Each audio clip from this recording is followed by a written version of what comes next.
नमस्कार मंडळी, मी सरिता. माझ्या मिनी व्लॉगमध्ये आपले सर्वांचे स्वागत आहे. तर आज आहे 9वी माळ. सर्व पूजा झाल्यानंतर मी आरती करून घेतली आणि मग हरभरे भिजत घातले होते अर्धी वाटी, कारण उपवास होते आमचे दोघा तिघांचे, त्यामुळे अर्धी वाटीच घातले होते. नवदुर्गांना आज बोलवायचं असते आमच्याकडे. 8व्या माळेला आम्ही जेवायला घालतो.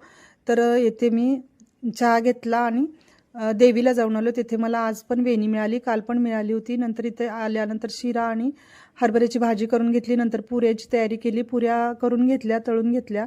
त्यानंतर वरण भाताचा कुकर लावला आणि लगेचच मी इकडे पोरींना म्हणजे नवदुर्गांना द्यायला असे गजरे आणि हळदीकुंकवाचे काढून घेतले साहित्य. त्यानंतर मुलींचे हातपाय धुवून घेतले, त्यांना हळदीकुंकू लावून आरती करून घेतली, त्यांना गजरे भेट दिले आणि त्यानंतर त्यांना जीव खाऊ घातले.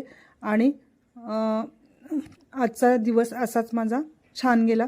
तर व्हिडिओ आवडला तर व्हिडिओला लाईक करा, नवीन असाल तर सबस्क्राईब करा. धन्यवाद. पुन्हा भेटू पुढच्या व्हिडिओमध्ये. Bye bye.